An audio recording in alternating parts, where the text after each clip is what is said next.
어린이 주일입니다. 여러분, 어린이 주일이라고 쓰고 사실은 자녀를 위한 주일입니다. 자녀를 돌아보는 주일이죠. 오늘 말씀 제목, 관역을 향해 쏴라 라는 제목으로 하나님의 말씀을 전하고자 합니다. 오늘도 예배 가운데 하나님께서 코로나로 지쳐있는 우리의 몸과 마음과 우리의 삶을 만지시고 위로하시고 또 세임 주시는 은혜가 넘치시기를 주님의 이름으로 축복합니다. 자, 우리에게는 자녀들이 있습니다. 때로는 자식이라고도 하고요, 또는 자녀라고 부릅니다. 어쩔 때는 조그마한 어린 아이일 수도 있겠고요, 이제 머리가 다 굵어진 장성한 아이일 수도 있습니다. 어찌됐든지 부모 입장에서는 언제나 아이처럼 보이고 자식입니다. 내가 낳아서 자식, 나를 닮아서 자식, 그게 아니라 오늘 자식이라는 의미에 대해서 성경은 우리에게 뭐라고 말씀하고 있는지, 누구나 다 아는 그런 자식 말고요, 하나님께서 말씀하시는 자식에 대해서 살펴보려고 합니다. 시편 127편 3절 말씀을 보면, 보라, 자식들은 여호와의 기업이요 태의 열매는 그의 상급이다 라고 말씀하십니다. 여러분, 쉽게 표현하자면 그냥 구멍가게가 아니고 기업이랍니다. 이 나라에도 대표되는 기업들이 몇 개 있더라고요. 삼성, 현대자동차, 또 뭐가 있나요? LG, 제가 재계 소식을 잘 몰라서 아무튼 굵직굵직한 큰 대기업들이 있습니다. 근데 여러분, 우리 자녀들이 말입니다, 하나님의 나라의 기업이라고 말씀하십니다. 하나님께서 하나님의 나라의 한 기업을 뚝 떼서 우리에게 주시는 거예요. 그리고 또한 하나님의 나라의 상이라고 말합니다. 학교 다닐 때 기억나십니까? 교장 선생님 이름으로 된 상장 하나 받아도 그날 집에 잔치 벌립니다. 안 그렇습니까? 그런데 여러분, 하늘나라 총회장님 되시는 그분께서 우리에게 상으로 주신 것이 우리의 자녀라고 말씀하십니다. 여러분, 왜 그렇습니까? 하나님의 기업, 하나님의 상급은요, 얼마나 이게 규모가 크고 많다는 의미보다 하나님이 주신 것이기 때문에 귀하다는 말씀입니다. 그 귀한 것을 우리에게 주셨어요. 우리에게 맡겨주셨습니다. 그렇기 때문에 우리는 그 귀한 자녀를 잘 키워야 되는 부모의 사명이 있습니다. 귀한 것을 맡겨주셨기 때문에 그 귀한 것을 잘 키워야 되는 부모의 의무가 있게 되는 것입니다. 그럼 어떻게 우리의 자녀를 잘 키울 수가 있습니까? 성경에 보면 우리 부모는 자녀를 잘 키우라고 말씀하십니다. 그런데 성경에 키운다라는 말에 교육이라는 말이 사용되어지지 않습니다. 이런 곰곰이 생각해 보세요. 당연히 우리는 자녀 교육에 굉장히 관심이 많은데 막상 우리 성경에서는 교육이라고 표현하지는 않습니다. 에베소서 6장 4절에 보게 되면 양육이라는 말을 쓰죠. 이게 비슷한 것 같으면서도 이게 큰 차이를 가지고 있습니다. 교육이란 자칫하면 수단으로 전락이 됩니다. 교육이 참 필요하고 중요한데 우리 사회가 어느 순간부터 교육이 수단이 되고 말았어요. 그게 뭐냐면 교육이 지금 상태에서 다음 단계로 나아가는 그런 자격증을 따거나 아니면 최소한의 내게 필요한 생계 문제를 해결하는데 필요한 과정으로 만들고 말았다는 거죠. 조금 더 확장을 하자면 우리가 이 사회에서 현 시대에 현재 나의 신분과 계층을 뛰어넘는 신분 향상과 계층을 뛰어넘는 그런 도구로 교육이 지금 이용되어지고 있다는 거죠. 물론 그런 기능이 없는 건 아니지만 너무 이쪽에 목표가 다 맞춰져 있는 그런 안타까운 현실을 보게 됩니다. 그런데 오늘 우리 성경은요, 한 번도 부모에게 자녀를 교육하는 것이 아니라 양육하라고 말씀하십니다. 여러분, 양육의 최대 목적은 그 귀한 존재 자체를 돌보는 것입니다. 이게 양육이에요. 그래서 오늘 하나님께서는요, 자녀는 귀하다, 이 귀한 나의 선물을 너희에게 맡겨준다라고 말씀하시죠. 신명기 6장 4절로부터 9절을 어떤 분은 자녀 교육 헌장 또는 신앙 교육 헌장이라고 별명을 붙여서 부르기도 합니다. 그 가운데 오늘 7절 한 절 말씀을 제가 한번 읽어드리겠습니다. 내 자녀에게 부지런히 가르치며 집에 앉아 있을 때이든지 길을 갈 때이든지 누워 있을 때이든지 일어날 때이든지 이 말씀을 강론할 것이며. 그럼 보세요. 성경 어디를 봐도요, 자녀를 위하여 집을 사주고 자녀를 위하여 차를 사주라고 말씀하지 않습니다. 우리 실제하고는 좀 다른데 우리는 집도 사주고 싶고 차도 사주고 싶고 뭐든 막 퍼주고 싶은데, 예, 충분히 이해가 됩니다. 그게 우리의 부모의 자연스러운 본능적인 우리의 모습 아니겠습니까? 하지만 성경을 보니까 자녀를 바르게 키우는 그 모습은요, 부지런히 가르치는 것으로부터 시작이 됩니다. 그러니까 가르치는 것 없이 이것저것 사주고 채워주고 도와주면 하나님께서 원하시는 자녀 양육이 아니라는 거죠. 오늘 신명기 6장 7절에 있는 말씀은 4개로 잠시 한번 나눠보면요, 누구에게 가르치냐? 첫 번째로는요, 누구에게요? 자녀들에게 가르치라고 합니다. 두 번째는 누가 그러면 자녀를 가르치냐? 여러분의 자녀 누가 가르치죠? 아이고 목사님, 교회 가면 주일학교 선생님이 있고요, 학교 가면 학교 선생님이 있고요, 학원에 가면 학원 선생님 가르치죠. 오늘 하나님 말씀하십니다. 자녀는 부모가 가르쳐야 된다라고 말씀하십니다. 그리고 세 번째로는요, 어떻게 가르치라는 거죠? 한두 번 해오고, 에이구 제가 싫어하는데요, 아이고 나도 귀찮은데요, 그래서 멈추는 것이 아니라 부지런히 가르치라고 말합니다. 계속해서 가르치라는 거죠. 그리고 마지막으로 네 번째는 무엇을 가르치냐? 내용이 뭐죠? 하나님이 기뻐하시는 삶이 무엇인가를 가르쳐 주라는 것입니다. 이게 신명기 6장 7절의 핵심된 내용이에요. 이게 믿음의 부모가 자녀를 잘 맡아서 기르는 모습입니다. 우리는 여기서 잠시 생각할 부분이 있는데요, 이 귀한 자식이 내게 너무 귀하기 때문에 여기서 한 걸음 더 나아가 내가 원하는 아이로 만들려고 우리가 한쪽으로 치우치게 됩니다. 여러분, 우리 그거 내려놓으셔야 됩니다. 내가 원하는 아이가 아니고요, 하나님께서 원하시는 아이로 우리가 잘 가르치고 키우게 될 때 이 아이는 하나님 기뻐하시는 아이가 됩니다. 우리는 청직이라고 말합니다. 여러분, 청직이라는 말 일상에서는 잘 안 쓰더라고요. 청직이라는 말은 주인은 아닌데 주인의 것을 맡아서 관리하는 사람입니다. 요즘으로 말하면 매니저라고 말하면 되나요? 주인, 오너는 따로 있고요, 그것을 믿고 누군가에게 맡겨줍니다. 내 거는 아니지만 주인께서 맡겨주셨으니 내가 그를 최선을 다해서 잘 관리를 해나갑니다. 하나님께서 우리에게 생명 맡겨주셨죠. 그래서 내 생명 내가 함부로 안 하는 것입니다. 다른 사람의 생명도 함부로 손대면 안 되는 거예요. 물질도 하나님이 맡겨주셨죠. 그래서 내게 맡겨주신 것도 다른 사람의 것도, 그래서 우리는 조심스럽게 잘 관리해야 되는 것입니다. 시간도 우리에게 맡겨주셨죠. 되는 대로 사는 것이 아니고요, 시간을 잘 관리하셔야 됩니다.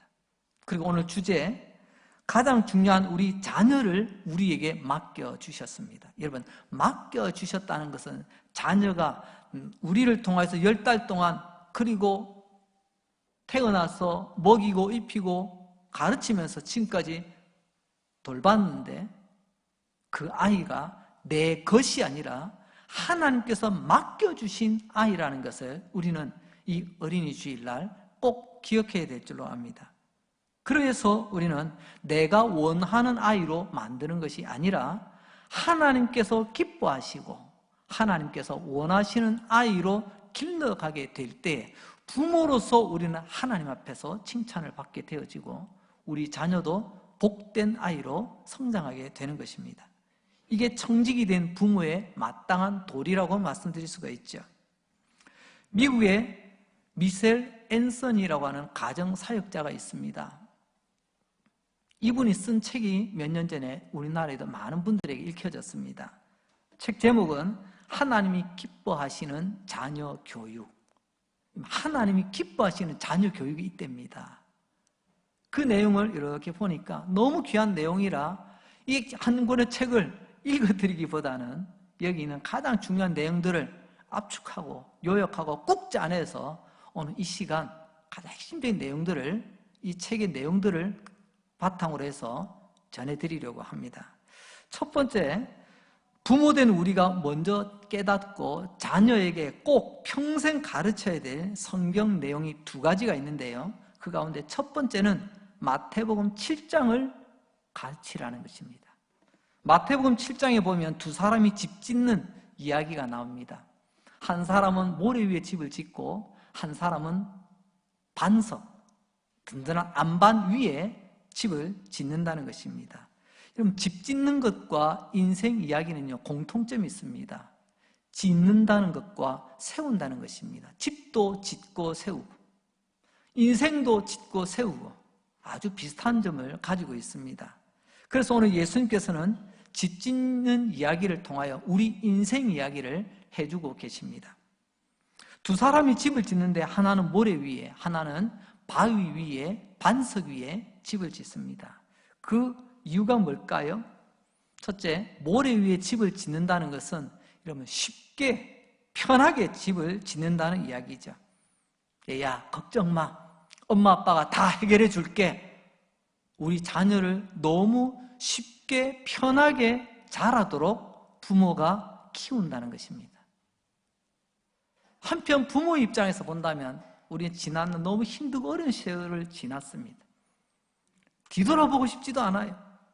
그래서 다시는 나는 그 과정을 지났지만 내 새끼, 내 자녀만큼은 그러지 말았으면 좋겠다 라는 그런 부모의 간절한 마음을 충분히 이해가 됩니다. 하지만 여러분, 부모의 마음이 이해가 된다고 해서 그것이 정답이 되는 것은 아닙니다. 쉽고 편리하게 자란 아이는 여러분, 밖에서 키운 화초와 비닐하우스 안에서 온실에서 키운 화초는요, 보면 모양도 때로는 온실 안에 있는 게 더 예뻐 보입니다. 깨끗하고요, 더 잘 자라는 것 같고. 당장은 그렇죠. 그러나 바람이 불고 온도차가 나고 그런 어려움이 닥치게 될 때 이런 온실에서 키운 화초는 금세 꺾입니다. 그러나 밖에서 키웠던 그 화초는 온도차를 늘상 겪고 있잖아요. 힘들고 어려운 바람도 늘 겪고 있고요. 그래서 거기에 대해서 견뎌낼 수 있는 능력을 가지고 있습니다. 우리 자녀들도 우리 부모의 욕심대로 쉽고 편한 길로만 기르게 되어지면 지금 보기에는 좋아요. 근데 이 아이가 그의 삶에 힘들고 어려운 시련과 역경을 만나게 되면요, 다른 아이들보다 쉽게 꺾인다는 것입니다. 두 번째로 반석 위에 짓는다. 이것은요, 반대로 어렵고 힘들게 집을 짓는다는 이야기죠. 여러분 같으면 어떻게 하시겠습니까? 집을 짓는다면 쉽고 편하게 짓고 싶습니까? 아니면 힘들고 어렵게 집을 짓고 싶습니까? 아마 열의 9, 아니 열의 10은 다 목사님 그 말이라고 하십니까? 쉽고 편하게 지으면 더 좋죠. 그렇죠. 근데 여러분 생각해 보세요. 모래 위에 쉽게 지어진 집, 그야말로 텐트 하나 던지면 펴지는 자동 텐트 같은 거 말입니다. 그런 식으로 쉽게 짓고 그냥 대충대충 후딱딱 짓고 나면 짓는 수고는 안 했지만 밤에 거기서 잔다고 생각해 보십시오. 이 밤에 바람은 안 불지, 비는 오지 않을지, 여러분 여러 가지 걱정 때문에 잠이 제대로 오겠습니까?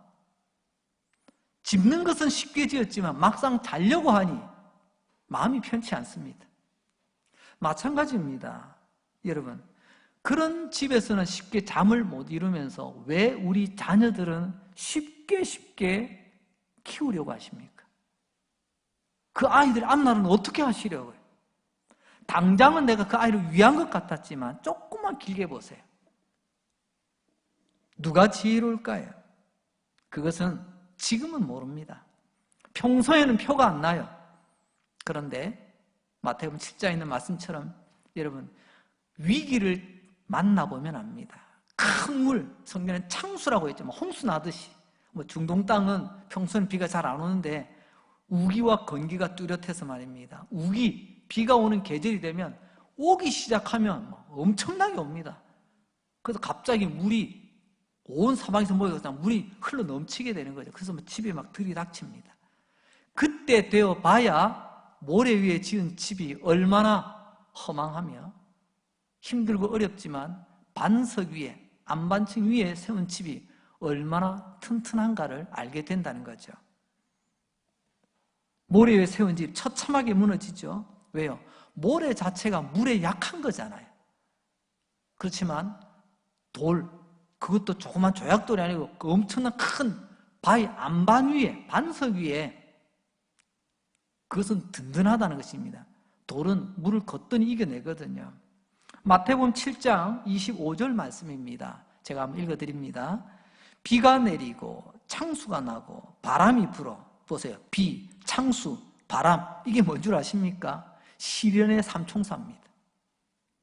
이 시련이 찾아왔더니 그 집이 부딪히되 무너지지 아니하나니 이는 주추를, 기초를 반석 위에 놓은 까닭이라. 여러분 어떻습니까? 이 세 가지, 비와 창수와 바람이 이 삼총사가 찾아오기 전까지는 아무도 몰랐어요. 오히려 반석에 집 짓는 사람, 그렇게 힘들게 어렵게 하는 사람, 오히려 미련하다고 욕하고 손가락질했습니다. 아니, 세상 이렇게 편하게 이렇게 쉽게 살아갈 수 있는 참 미련하지. 아이고 저 사람. 그러나 막상 인생의 비와 창수와 바람을 만나고 나니 확연히 드러나더라는 것입니다. 이 마태복음 7장 25절의 말씀을 두 가지로 나누어서 보면요, 첫째, 큰 물이 바람과 함께 그 집에 부딪히게 되었습니다. 부모된 심정은 솔직히 그렇죠. 주님, 저는 지금까지 내 인생에 있어서 여러 가지 시련과 역경을 다 겪어왔습니다. 제가 막 간혹 여러분한테 이야기 드리죠. 불로도 한번 어려움을 겪어봤고, 물로도 한번 겪어봤고요. 물로, 불로 내 인생 산전수전 다 겪으면서 왔습니다. 하지만 하나님, 나는 그렇다 치더라도 내 새끼, 내 자녀만큼은 이렇게 안 됐으면 좋겠습니다. 이게 부모의 인간된 솔직한 심정 아닙니까? 그래서 우리는 기도도 그렇게 합니다. 하나님, 나는 감당이 돼, 나는 괜찮은데 절대로 내 새끼들한테는, 내 자식들에게는 이런 시련과 역경이 없게 해주십시오. 그 마음은 충분히 이해됩니다. 부모의 심정으로 충분히 이해가 돼요. 그러나 여러분, 하나님의 말씀으로 가만히 들여다보면 이건 바른 기도가 아니라는 것을 알 수가 있습니다. 왜요? 여러분, 비가 오지 않는 그 땅은요, 당장은 맑고 쾌청해 보이지만 그 땅은 사막이에요. 우리의 삶에는 해도 뜨고 구름도 오고 비도 내리고 눈도 내리고 바람도 불어요. 우리 인생의 여정이 다 그렇다는 것입니다. 내가 걸어왔던 그 인생의 길을 우리 자녀도 똑같이 걸어갑니다. 왜요? 그들도 인간이잖아요.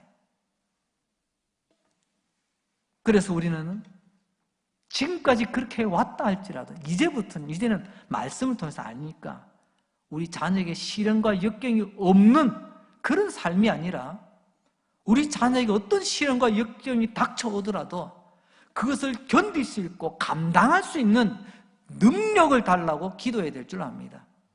이게 여러분 지혜로운 부모의 기도예요. 부모된 우리처럼 우리 자녀들도 시련과 역경이라고 하는 어려운 순간을 만납니다. 두 번째, 하지만 무너지지는 않아요. 이걸 우리가 기억하는 것이 중요합니다. 무너지지 않는 이유는 딱 하나죠. 그 아이, 내가 비싼 돈 들여서 벽돌로 많이 사가지고 든든한 벽돌로 세워놔서 무너지지 않는 게 아닙니다. 우리나라 건축자재 중에서 제일 비싼, 제일 좋은 시멘트로 그 집을 지어줘서 무너지지 않는 게 아니에요. 그 이유는 딱 하나죠. 기초를 반석 위에 세웠기 때문이다. 그러니까 마태복음 7장의 요점은 인생의 기초에 관한 말씀입니다. 여러분, 지금 우리가 이야기하고 있는 이 미셸 목사님, 그분의 가장 강조점이 어디 있냐면 우리 자녀들에게 첫 번째로 들려줘야 될, 평생토록 이것은 꼭 전해줘야 된다. 너의 인생을 반석 위에 세우는 인생이 되거라. 쉬운 길, 요행 부리고 그런 거 하지 마. 요즘 우리 주변 한번 보세요. 제가 진짜 통계를 보니까요, 요즘 20, 30대를 놓고 많은 사람들이 통계를 해봤더니요, 요즘 우리 사회 풍조가 그대로 들어가 있습니다. 70% 이상이 주식과 가상화폐의 맛을 봤다는 겁니다. 우리 자녀들이 지금 벌써 이렇게 쉽게 가는 길들에 너무 많이 노출되어 있습니다. 내가 안 가르쳐줘도 아이들이 이렇게 가더라니까요. 자녀가 귀하기 때문에 다 해주고 싶고, 그리고 나서 또 돌아보면 또 하나 더 해주고 싶은 게 우리 솔직한 부모의 심정입니다. 하지만 여러분, 그럴지라도 오늘 하나님께서 원하시는 부모의 무엇이 무엇인가를 바로 알고 갈 수 있길 원합니다. 이런 부모의 심정에는 두 가지 본능이 자리를 잡고 있습니다. 첫째는 육신적인 부모로서의 본능이죠. 그것은 우리 자녀들의 삶이 안정된 삶을 살았으면 좋겠다는 거예요. 우리가 인지상정이라고 하죠. 사람이면 누구나 다 그런 마음을 가져요. 믿음이 있고 없고를 떠났어요. 아들아, 딸아, 이 엄마 아빠가 왜 이렇게 아침부터 밤늦게까지 수고하며 고생하며 땀을 일하는 줄 아니? 왜 이렇게 버는 줄 아니? 왜 이렇게 모으는 줄 아니? 너희들의 삶은 쉽고 편하고 안정된 삶을 살아가라고 이 엄마 아빠 이렇게 고생하고 있단다. 참 이런 케이스가 참 많습니다. 우리는 본능적으로 나는 감당할 수 있어요. 하지만 내 자녀만큼은 자녀의 삶이 안정되었으면 좋겠다. 이런 부모의 육신적인 본능이 자리 잡고 있습니다. 두 번째로 우리가 살펴보는 본능은요, 성경은 이것이 정답이 아니라고 합니다. 앞서 말씀드린 것처럼 여러분, 우리의 마음이 이해가 된다고 해서 그것이 옳은 것은 아닙니다. 충분히 마음으로는 이해가 되어지지만, 그러나 부모가 자녀의 삶이 안정된 삶이 되기를 원하는 것, 그래서 헌신하고 희생하는 게 우리의 부모의 도리라고 생각하고 또 그렇게 살아가고 있습니다. 하지만 이것이 정답은 아니라는 충격적인 하나님의 말씀을 우리는 접하게 됩니다. 그럼 정답이 뭐냐? 그것은 우리 부모들은 이 땅에서 안정된 삶을 살아가기를 원하는 마음이 있지만, 하나님은 영원한 관점에서 내 아들, 내 딸들이 안전하게 되기를 원한다는 것입니다. 그게 뭐죠? 영원한 관점에서 안전함이 무엇이죠? 그것은요, 우리의 영혼을 잃지 않고 지키는 것입니다. 우리의 믿음을 잃지 않고 지키는 것입니다. 우리에게 약속한 하나님의 나라를 잃지 않고 지키는 것입니다. 내 구주 예수님을 잃지 않고 지키는 것, 이게 영원한 안전입니다. 안전. 그런데 우리는 이걸 놓쳐버리고 누구나 다 하는, 세상이 다 하는 그런 부모의 기본적인 본능으로 우리 자녀를 돌보고 있지는 않는지.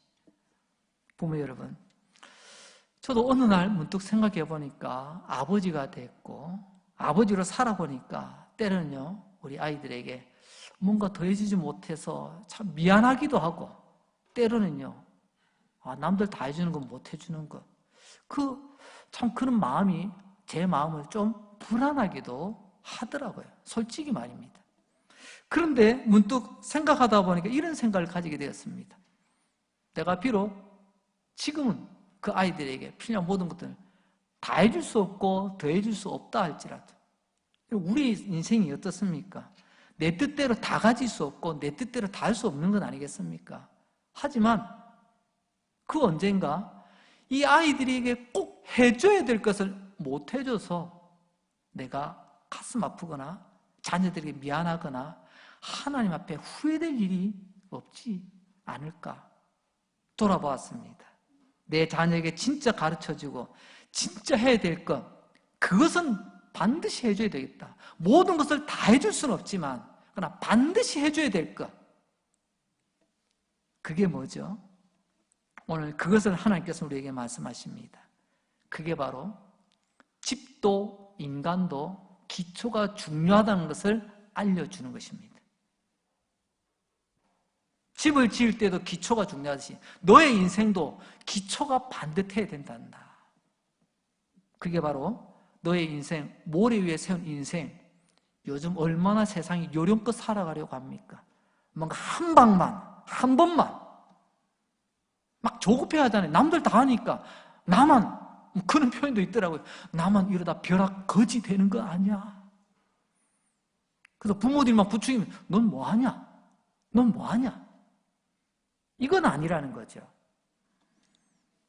우리의 본능은 자꾸만 세상에서 지금 안정적인 삶을 부모들이 책임져 주려고 하지만, 그러나 영원한 관점에서 보면 내 영혼이 안전한지, 내 아이의 믿음이 안전한지, 내 아이가 믿고 있는 하나님의 나라가 안전한지, 여러분, 영원한 관점에서 그 자녀를 돌아봐야 된다는 것입니다.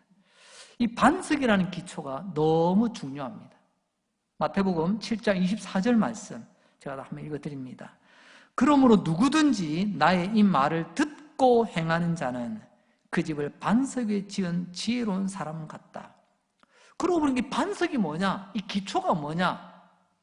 이제 주님께서 명확하게 알려주십니다. 반석에 집 짓는 사람은 세상이 볼 때는 미련해 보이지만 하나님은 지혜롭다고 말씀하십니다. 영원한 관점에서 볼 때는 그 사람은 지혜로운 사람이요, 그런 부모는 지혜로운 부모요, 그것을 믿고 따르는 자녀는 지혜로운 자녀라는 말씀이죠. 반석이 뭐라고요? 조금 전에 말씀드렸죠.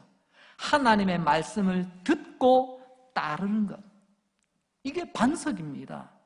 즉 다시 말하면 지금 부모된 우리 자녀들이 하나님의 말씀을 듣는 기초가 되어 있는가를 점검하셔야 됩니다.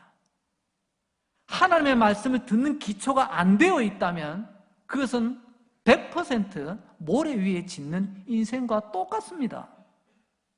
또한 그 하나님의 말씀을 들은 대로 살아가려고 노력하고 있는지 몸부림치고 있는지를 부모는 점검해주고 가르쳐야 됩니다.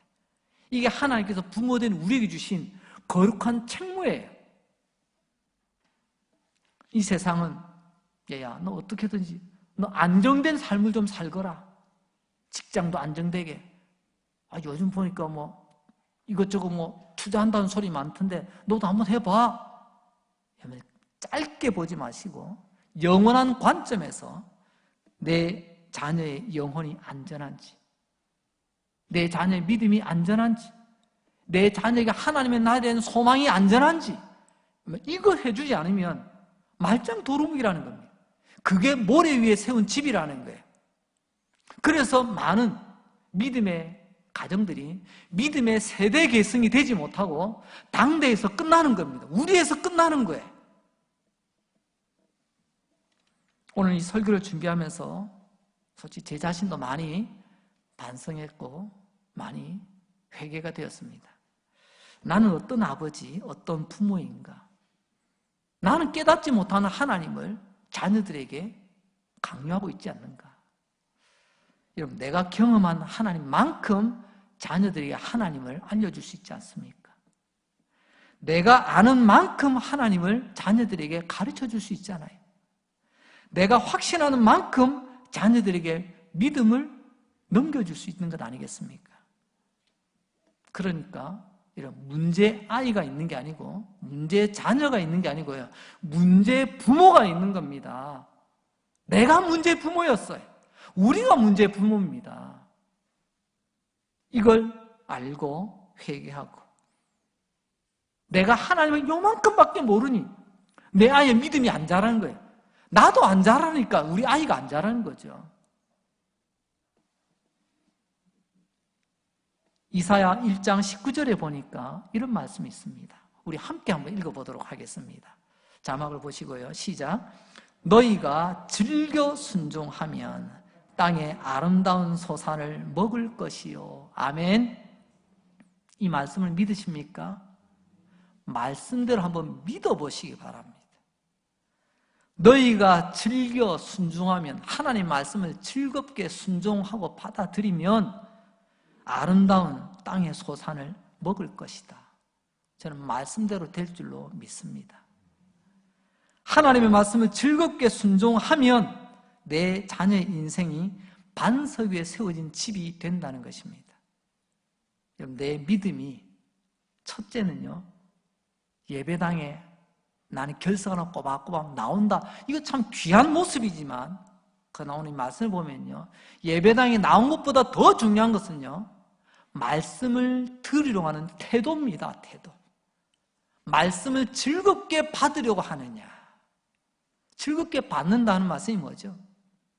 내가 원하는 말씀을 받아 그래서 좋은 게 아니고요, 어떤 말씀을 주셔도 하나님께서 오늘 내게 필요한 말씀인 줄 믿고 주신 말씀인 줄 알고 아멘으로 받겠습니다. 이게 즐겁게 말씀을 받는 태도예요. 여러분의 그런 태도가 있다면 여러분 감사하시기 바랍니다. 나의 믿음이 이렇게 건강한 믿음으로 세워지게 하시니 감사합니다. 그런데 혹 오늘 한 말씀 한번 들어보고 내가 들을만 하면 아멘 하든지 고개라도 한번 끄덕여주지. 혹시라도 그런 굽어진 마음이 있다고 한다면 하나님 앞에서 여러분 회복될 수 있도록 몸부림을 치시기 바랍니다. 두 번째로는요, 말씀을 듣는 태도와 함께 중요한 게 뭐냐면 그 들은 말씀에 순종의 열매가 있어야 된다는 것입니다. 안다가 아니에요. 하나님 네가 얼마나 많이 아느냐가 아니고요, 우리의 열매로 우리를 알아보십니다. 순종의 열매 말이죠. 자, 이제 두 번째로 부모된 우리가 말씀을 잘 깨닫고 우리 자녀들에게 가르쳐야 될 두 가지 말씀 중에 두 번째는요, 요한복음 15장입니다. 지금까지는 마태복음 7장을 중심으로 말씀드렸죠. 이제는 요한복음 15장에 있는 말씀인데요, 이 말씀은 포도나무 비유 이야기입니다. 포도나무는 예수님을 말하고 그 나무에 붙어있는 가지는 부모된 우리, 그리고 내 자식들입니다. 근데 보니 그 가지에서 열매가 맺히니까 주인이 너무 기뻐한다네요. 주인이 기뻐하면 가지도 기쁜 거예요. 오늘 말씀 근데 자세히 보니까요, 마태복음 7장하고 요한복음 15장하고 이 공통점이 있습니다. 마태복음 7장에도 보니까 어떤 사람은 모래 위, 어떤 사람은 반석 위, 두 종류가 나오죠. 오늘 말씀 보면 이런 거예요. 어떤 가지는 나무에 붙어 있고 어떤 가지는 나무에서 떨어져 나와 있고, 이 두 가지가 딱 대비되어 있습니다. 구조가 아주 똑같죠. 떨어져 있는 나무가 이렇게 말하는 것 같습니다. 나는 포도나무에 안 붙어 있어도 나 스스로 꽃 피우고 나 스스로 열매 맺을 수 있어요. 나는 나무에 안 붙어도 돼요. 세상에서 바라볼 때는 야, 저 사람 대단한데, 저 사람 능력 있는데, 저 사람 주관이 뚜렷해. 그렇게 사람들이 놀라워할지도 모릅니다. 그러나 하나님은 이런 용감은 용감인데 이런 무모한 용감이에요. 아무 의미 있는 용감입니다. 이런 용감 때문에, 이런 무모한 용감스러운 부모들 때문에 자기도 죽고 자녀도 죽는 거죠. 나무에서 떨어져 나온 가지, 잠시는 버텨요. 근데 오래 못 갑니다. 나무를 떠나서 살 수 있다고 그래 큰 소리 치지만 그때뿐입니다. 한번 보시기 바랍니다. 붙어있는 가지와 떨어지는 가지. 이것은 곧 우리의 삶, 우리의 믿음과도 똑같잖아요. 우리 믿음의 공동체에 함께 붙어있는 것과 믿음과 떨어져 나홀로 둥둥 떠있는 그런 케이스들을 한번 보시기 바랍니다. 함께 있을 때 꽃 피우고 열매를 맺는 것입니다. 요한복음 15장 5절 예수님 이렇게 우리에게 말씀하시죠. 나는 포도나무요 너희는 가지라. 그가 내 안에 내가 그 안에 거하면 사람이 열매를 많이 맺나니 나를 떠나서는 너희가 아무것도 할 수 없습니다. 나를 떠나서는 아무것도 할 수 없다. 여러분, 이것은 여러분 예수님 떠나면 교회 떠나면 하늘에서 벼락 떨어진다는 어떤 저주의 말이 아닙니다. 오해가 없으시기 바랍니다. 부모된 우리가 그토록 귀한 자녀들에게 오늘 요한복음 15장을 먼저 깨닫고 전해져야 되는 그 두 가지 이유는 첫째로 우리는 예수님을 떠나서는 안 된다는 것입니다. 가지가 나무를 떠나서는 안 되듯이 말입니다. 이걸 우리 자녀들에게 분명히 가르쳐줘야 되는데 안타깝게도 그래 나는 교회 열심히 다닌다. 나 너희들 위해서 열심히 기도하고 있다. 그래 넌 나중에 때 되면 여건 되면 교회 나와. 지금 열심히 공부해야지. 그래 너 학원 가. 너 열심히 직장생활 해야지. 너 회사 가. 너 열심히 젊을 때 즐겨야지. 그래 놀러 다녀. 다 돼서 엄마 아빠 기도하고 있으니까 너희들 걱정 안 해도 돼. 이런 이상한 믿음이 알게 모르게 우리 안에 자리 잡고 있더라는 것입니다. 우리가 분명히 해야 될 것, 우리가 나도 마찬가지고 우리 자녀도 마찬가지입니다. 예수님을 떠나 나무에서 떠나면 안 된다는 것입니다. 오늘 말씀 그렇죠. 나무는 끝까지 포도나무 본체로 있습니다. 가지는 언제나 가지로 있는 거예요. 나도 한번 몸통이 한번 돼봤으면 좋겠다고. 가지가 뚝 떨어져 나와보세요. 그건 죽는 겁니다. 그리고 두 번째로 진정한 성공이 무엇인가를 제대로 알려줘야 됩니다. 마태복음 7장은 인생의 기초가 무엇인지를 이야기하고 있고요. 요한복음 15장은 인생의 진정한 성공이 무엇인지를 우리에게 말씀해주고 있습니다. 우리가 어떤 경기나 어떤 대회에서 열심히 하고 최고의 결과를 얻게 되어지면 트로피라는 것을 받습니다. 트로피. 참 트로피 좋죠. 칭찬받고 박수받고 사람들에게 환호받고. 세상에서는 이 트로피가 성공의 상징입니다. 그래서 때로는 어떤 집에 가면 이런 트로피 저런 트로피가 참 멋지게 진열되어 있습니다. 이런 일들이 있었군요. 참 대단합니다. 우리 교회도 저 위에 교회 과거에 사용했던 어떤 기록물들을 보관하는 장소가 있습니다. 트로피 많이 있습니다. 여러분, 그런데 우리가 기억해야 될 것이 있죠.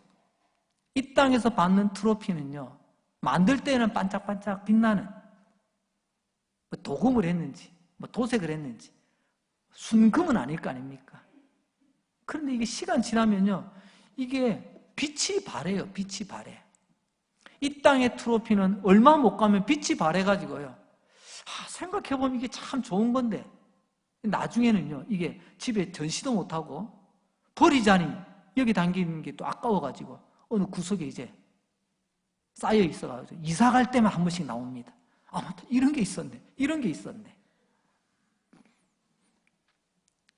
우리가 생각해야 될 성공, 우리가 꼭 기억해야 될 성공, 그것은 다시 말하자면 세상적인 성공과 영원한 성공이 있다는 것을 우리가 먼저 알고 자녀들에게 가르쳐야 된다는 것입니다. 빛바랜 성공, 빛바랜 트로피를 목표로 두는 것이 아니라 영원한 성공, 요한복음 15장 5절 말씀에 보니까 나를 떠나서는 너희가 아무것도 할 수 없다. 조금 전에 말씀했잖아요. 그게 무슨 말이었죠?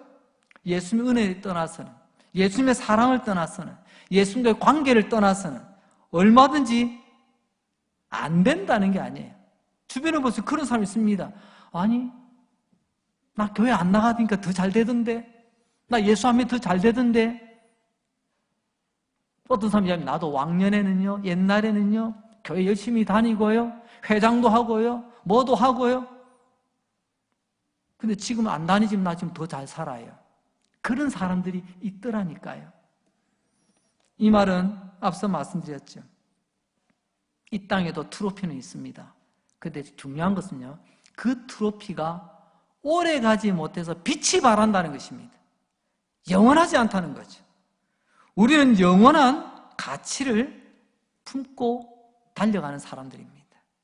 그래서 부모도 이야기합니다. 그래, 예배 좀 빠져도 돼. 지금 네가 좀 열심히 일할 때인데, 열심히 공부할 때인데. 이런 부모가 이런 엉터리 믿음을 가지고 있으니 우리 자녀들이 제대로 그 믿음을 이어받겠습니까? 예수님을 떠나서는 의미 있고 가치 있는 인생을 살아갈 수 없다는 것을 내가 그것을 확신하지 못하는데 어찌 우리 자녀들에게 그것을 가르칠 수가 있겠어요? 죄송합니다. 아이들 문제가 아니라 여러분, 내가 문제였습니다.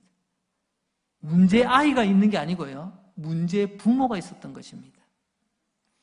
성경에 보니까 트로피를 아주 사랑했던 그런 사람이 나옵니다. 누굴까요? 사울입니다. 사울.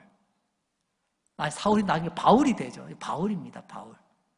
예수 믿기 전에는 그는요, 뭐든지 최고 아니면 상대를 안 했습니다. 우리 가끔 그런 거 있잖아요. 이양할 거 나는 모든 것에 최고 아니면 상대 안 한다고. 물건을 사도 최고, 뭐를 해도 최고, 항상 나는 최고만, 그게 자부심을 가지는 그런 분도 계시더라고요. 그런데 예수 만나고 난 뒤에 바울은요, 이 땅의 최고는 다 버렸습니다. 그 다음에 어떻게 되죠? 디모데후서 4장 8절입니다. 이제 후로는 나를 위하여 의의 면류관이 예비되어 있으므로. 면류관, 여러분, 우리가 면류관이 된 이것이 오늘 우리 식으로 바꾸자면 트로피예요. 트로피. 근데 그 면류관이 어떤 거죠? 의의 면류관, 생명의 면류관, 영원히 빛발하지 않는 영원한 하나님의 트로피입니다. 바울은 이 영원한 트로피, 하나님께서 준비하신, 하나님께서 주시는 이 트로피를 바라보며 달려갔습니다. 오늘 저와 여러분도 바울처럼 살아가시는 부모 되시기를 주님의 이름으로 축복합니다. 이런 부모 밑에서 또 그런 복된 자녀들이 자라지 않겠습니까? 이제 말씀을 마무리하려고 합니다. 앞서 말씀드렸죠. 자식들은 내 자식, 내가 낳은 아이, 내가 닮았기 때문에 자식이 아니라 하나님의 기업이요, 하나님의 상급이라고. 왜요? 하나님이 주셨으니까 귀한 거예요. 귀하니까 우리는 잘 길러야 됩니다. 근데 어떻게 길러야 된다고요? 그게 바로 오늘 시편 127편 4절에 나와 있습니다. 젊은 자의 자식은 장사의 수중에 화살과 같다. 3절에서는 귀한 것을 강조했고요, 이 4절에서는요, 잘 키우라는 것을 강조하기 위해서 이 말씀을 주셨는데, 왜냐하면 잘 키우는 것과 화살하고 무슨 상관이 있죠? 그런데 자세히 살펴보면 잘 키우는 것과 화살은 의미가 통합니다. 자녀는 화살이죠. 자녀가 화살이라면 부모는 활일 것입니다. 이런 활 없이 날아가는 화살이 있습니까? 활이 있어야 화살이 날아가는 거죠.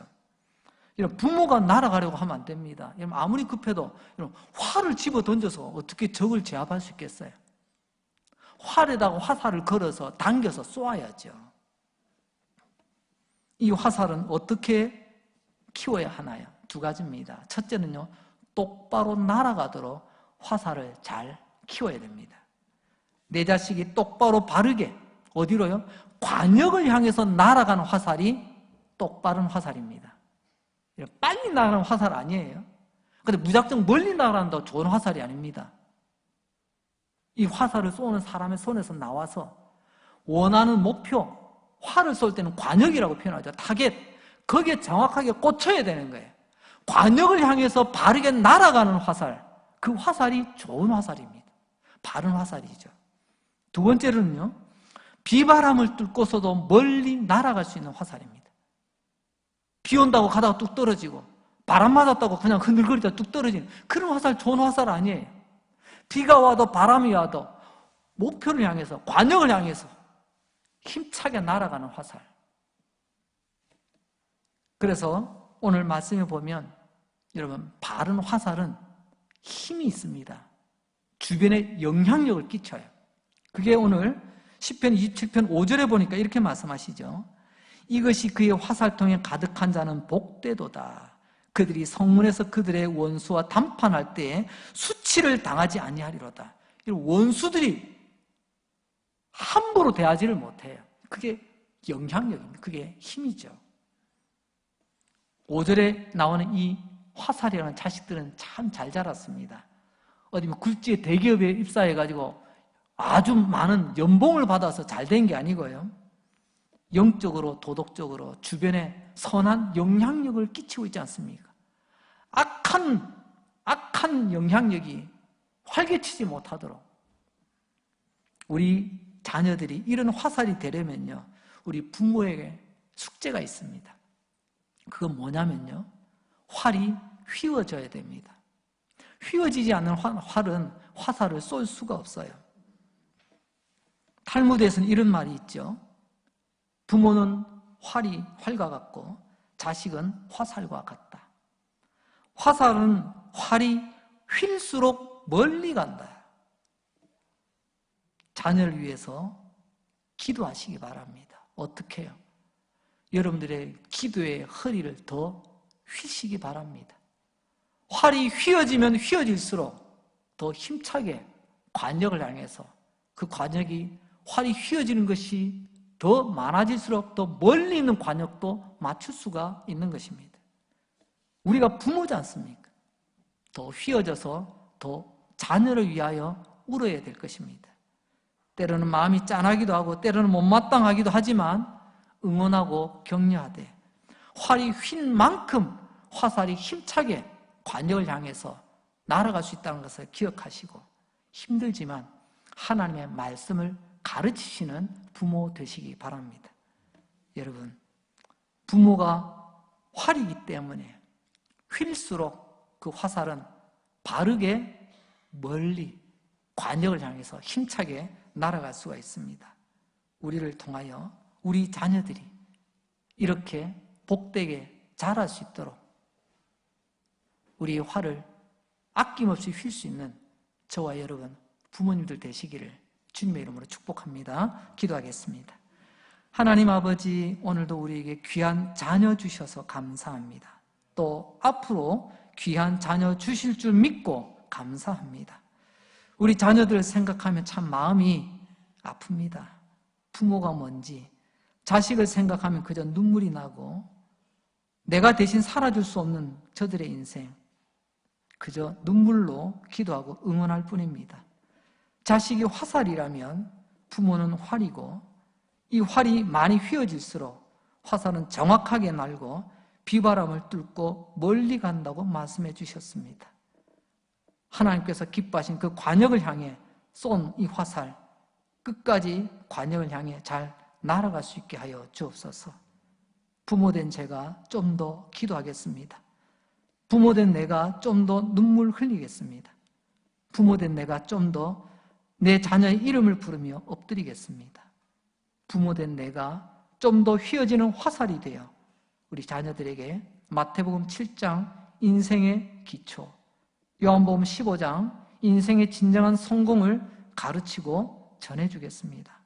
우리 자녀들이 이 세상에서 헛되게 방황하는 자녀가 아니라 마태복음 7장과 요한복음 15장을 깨닫고 하나님 앞에서 영원히 빛나는 트로피를 받는 자녀 되게 하여 주옵소서. 우리 성도들의 가정이 복된 가정 되기를 원하오며 예수님 거룩하신 이름으로 기도합니다. 아멘. 다음